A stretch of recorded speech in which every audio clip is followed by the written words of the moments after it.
Welcome, deep divers. Ready to maybe tap into some power you didn't even know you had?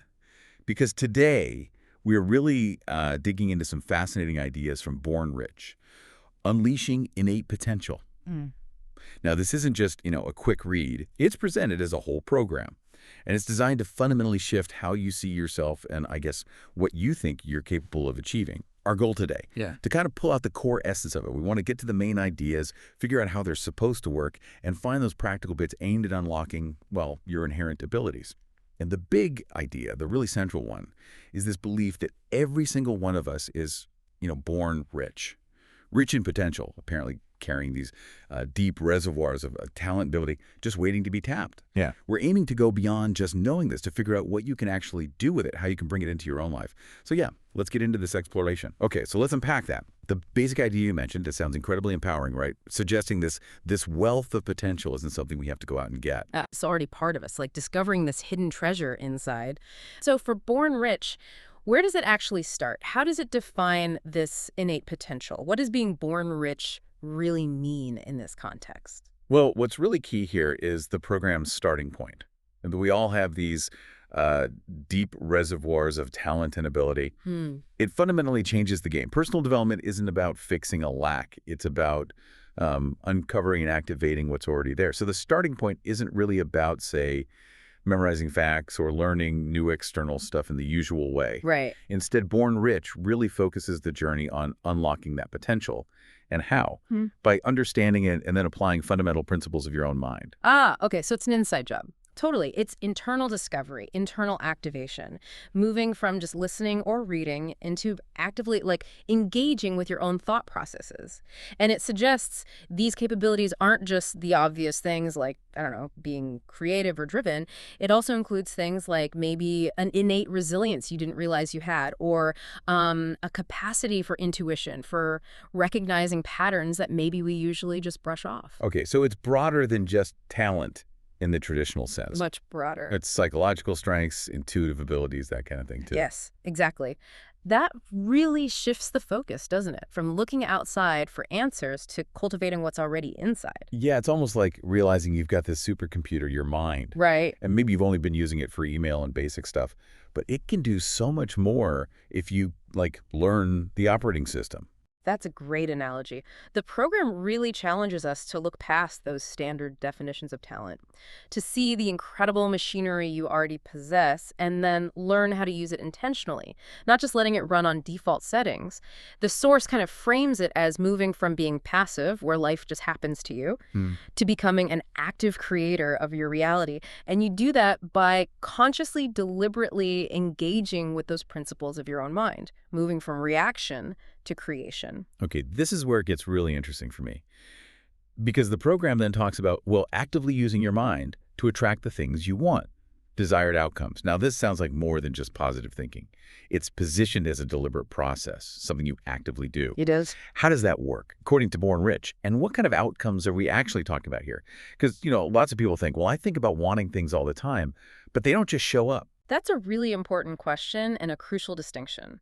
It moves from just knowing you have potential to actively using it to, create. The core concept is absolutely that your mind can be visualized, can be actively used as a powerful tool to attract those outcomes. It suggests your thoughts aren't just random noise. They're dynamic forces. And when you focus them, give them intention, they can influence your reality. The program is pretty specific about the kinds of outcomes, too. Things like genuine happiness, robust health, and yes, material wealth. The big ones. The big ones. It's about consciously directing your mental energy, your focus, your deeply held beliefs towards these areas, understanding that your mind isn't just taking information in, it's also projecting intention out. So definitely not just wishing them or hoping things magically appear. There's an active component. Very active. What makes this active use different from just wishing? Yeah. What's the engine driving it? That's the key, isn't it? The source clearly ties this attraction process to conscious thought and, maybe even more critically, emotional engagement. Those are the drivers. Emotional engagement. Yeah, it's not passive daydreaming. It's more like an immersive internal experience. Think of it like this. Your thoughts might be the blueprint, Right. but your emotions are what give that blueprint energy magnetism. The program suggests that just thinking about being happy or healthy, well, it isn't quite enough. You need to deeply immerse your thoughts and your feelings in the reality of what you want, almost like you're living it already. Feeling it now. Feeling it now. That emotional resonance, that's what's believed to amplify the mind's ability to attract the outcome. So, for example, it's the difference between, you know, intellectually knowing you should be healthy Mhm. and truly feeling that vibrant energy, the lightness, the clarity that comes with it. It's about cultivating the feeling of the outcome inside you right now, which Mhm. then helps align your actions and perceptions to make it happen. That distinction, the emotional engagement piece, that makes it feel much more tangible. It's not just think positive. Exactly. You're actually trying to embody that state. Yeah. Creating an internal reality first makes you think how often we might accidentally do the opposite, right? Letting negative thoughts and feelings kind of drive things unconsciously. Precisely. And understanding that mechanism is step one. If you're consciously or unconsciously dwelling on thoughts and feelings that contradict what you want, well, you're basically working against yourself. Pulling in opposite directions. Yeah. So the program encourages this deliberate, consistent effort to align your conscious thoughts and your emotional state with what you actually want to manifest. It's like achieving internal congruence. Getting your mental and emotional energy pointed in the same direction creates a powerful focus. The source even suggests that this consistent internal alignment can start to repattern your neural pathways, Interesting. making your brain more attuned to opportunities and actions that fit your desires, kind of priming you for success. So what does this all mean for you, the listener? It's one thing to get our heads around this potential or the power of the mind, but how do we actually do it? What are the practical steps Born Rich lays out for actually creating that fulfilling life? How do we put this into action consistently? Right. This is where, the rubber meets the road. The program details some really crucial elements for making that transformation happen. It's sort of a three-part approach. First, and this is a big one, it emphasizes overcoming limiting beliefs. Okay. And these aren't just random negative thoughts. They're often deeply ingrained assumptions we have about ourselves or the world, often unconscious. Like I'm not good enough or... Exactly. Or success is just for lucky people. Money's hard to come by. Things like that. These beliefs act like invisible filters, They shape how we see things and what we do, often sabotaging us before we even start. The program apparently has specific ways to help you identify and then dismantle those old stories. Right. Got to dig them up first. You do. Second, it's about actively embracing new ideas, which means being genuinely open to possibilities, to ways of thinking that challenge your old viewpoints. It requires curiosity, ongoing learning, and consciously choosing to adopt beliefs that actually support your goals. Mm-hmm. It's not just about getting rid of the old stuff.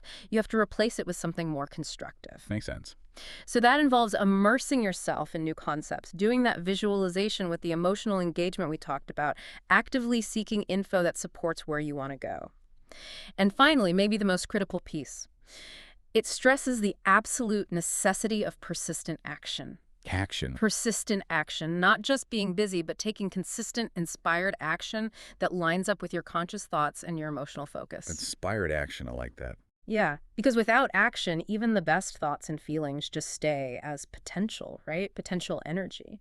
So this means stepping out of your comfort zone sometimes, committing to daily practices, whether that's visualization, affirmations, or taking real-world steps towards a goal. And crucially, doing it even when you don't see immediate results. It's that consistent application that builds momentum and eventually brings the change. It's really the integration of thought, emotion, and that persistent action that drives the transformation. That feels like a solid roadmap. So you don't just spot a limiting belief. No. You have to challenge it, swap it out for something empowering, and then act in line with that new belief consistently. It's like retraining your whole system, your brain, your being to operate differently. That's a good way to put it. And that persistent action part, yeah, that really lands. Without it, the new ideas just stay theoretical, hopeful wishes. They do. It's the bridge. It's the bridge from potential to actual reality. Absolutely. And the source keeps circling back to the importance of conscious thought and emotional engagement driving all of this. They're not abstract ideas. They're the active fuel for that persistent action. You're not just waiting for limiting beliefs to fade. You're actively replacing them, emotionally investing in the new ones, and that drives you to take action. It's a cycle. The continuous cycle of self-creation, yeah. Internal growth leading to external results, which, makes it worth asking yourself, Mm. What specific limiting beliefs might you be holding on to, maybe without realizing it? Beliefs that could be subtly blocking you from accessing those deep reservoirs of talent and ability the program talks about. It's a powerful question. Hmm. Because those beliefs often run in the background, don't they? Hmm. Shaping decisions, limiting options, without us even noticing. But bringing them into the light, that gives you the power to choose differently, to embrace new possibilities, and then, crucially, to take that persistent action that turns hopes into reality. Moving from potential to lived experience. Well, Deep Divers, that was quite a journey through some profound ideas today. We started with that really empowering concept. Right. You're born rich in potential. You possess these deep reservoirs of talent and ability, way beyond just the usual definition of talent. Yeah, it's a big perspective shift. Then we dug into the idea of actively using your mind, like a tool, to manifest outcomes. Happiness, health, wealth fueled by conscious thought, and that key element, emotional engagement. Right, the active components. And finally, we looked at the practical how-to. Overcoming limiting beliefs, embracing new ideas, and the absolute necessity of persistent, aligned action. And if you connect all that to the bigger picture, well, this deep dive really underscores that personal transformation isn't just about passively absorbing information. It's about actively engaging with these fundamental principles of your own mind and then consistently, persistently acting on them. Yeah. It's a dynamic journey, really. Internal discovery directly leading to external creation. Your thoughts and emotions, when you harness them deliberately, become your most powerful tools. So as you reflect on all this, here's maybe a thought to take with you. Considering these ideas, what one limiting belief might you consciously decide to challenge this week? Or what deep reservoir of talent feels like it's ready for you to start exploring, to start activating, maybe even starting today? Let that question percolate. Maybe it'll spark your next discovery. Until next time, keep diving deep.